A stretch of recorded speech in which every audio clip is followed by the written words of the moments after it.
जय श्री कृष्णा। आज द्वादशी पर आइए सुनते हैं माँ तुलसी की यह कथा। तुलसी से जुड़ी एक कथा बहुत प्रचलित है। श्रीमद् देवी भागवत पुराण में इनके अवतरण की दिव्य लीला कथा भी बनाई गई है।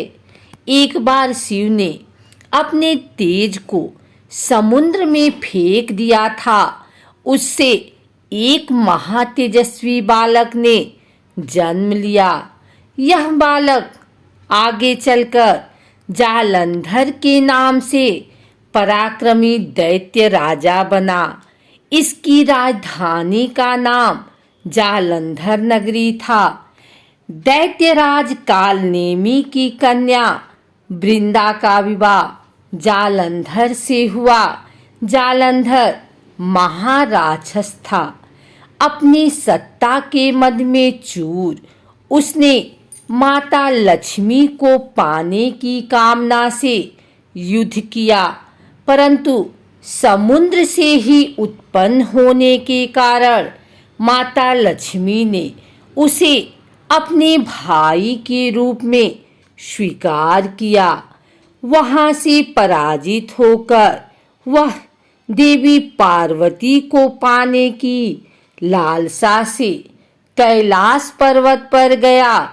भगवान देवाधिदेव शिव का ही रूप धरकर माता पार्वती के समीप गया, परंतु मां ने अपने योग बल से उसे तुरंत पहचान लिया तथा वहां से अंतर ध्यान हो गई। देवी पार्वती ने क्रुद्ध होकर सारा वृतांत भगवान विष्णु को सुनाया। जालंधर की पत्नी वृंदा अत्यंत पतिव्रता स्त्री थी। उसी के पतिव्रत धर्म की शक्ति से जालंधर न तो मारा जाता था और न ही पराजित होता था। इसीलिए जालंधर का नाश करने के लिए वृंदा के पतिव्रत धर्म को भंग करना बहुत जरूरी था। इसी कारण भगवान विष्णु ऋषि का वेश धारण कर वन में जा पहुँचे, जहाँ वृंदा अकेली भ्रमण कर रही थी। भगवान के साथ दो मायावी राक्षस भी थे, जिन्हें देखकर वृंदा भयभीत हो गई। ऋषि ने वृंदा के सामने पल में दोनों को भस्म कर दिया। उनकी शक्ति देखकर वृंदा ने कैलाश पर्वत पर महादेव के साथ युद्ध कर रहे अपने पति जालंधर के बारे में पूछा। ऋषि ने अपने माया जाल से दो बानर प्रकट किए।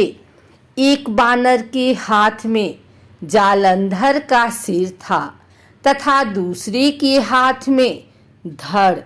अपने पति की यह दशा देखकर वृंदा मूर्छित होकर गिर पड़ी।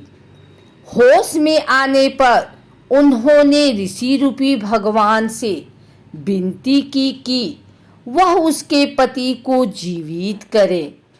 भगवान ने अपनी माया से पुनः जालंधर का सिर धड़ से जोड़ दिया, परंतु स्वयं भी वह उसी शरीर में प्रवेश कर गए। वृंदा को इस छल का जरा आभास न हुआ। जालंधर बने भगवान के साथ वृंदा पतिव्रता का व्यवहार करने लगी, जिससे उसका सतीत्व भंग हो गया। ऐसा होते ही वृंदा का पति जालंधर युद्ध में हार गया। इस सारी लीला का जब वृंदा को पता चला तो उसने क्रुद्ध होकर भगवान विष्णु को शिला होने का श्राप दे दिया तथा स्वयं सती हो गई। जहाँ वृंदा भस्म हुई थी वहाँ तुलसी का पौधा उगा। भगवान विष्णु ने वृंदा से कहा, हे वृंदा, तुम अपने सतीत्व के कारण मुझे लक्ष्मी से भी अधिक प्रिय हो गई हो। अब तुम तुलसी के रूप में सदा मेरे साथ रहोगी। जो मनुष्य भी मेरे शालिग्राम रूप के साथ तुलसी का विवाह करेगा उसे इस लोक और परलोक में विपुल यश प्राप्त होगा। जिस घर में तुलसी होती है वहाँ यम के दूत भी असमय नहीं जा सकते। गंगा व नर्मदा के जल में स्नान तथा तुलसी का पूजन बराबर माना जाता है।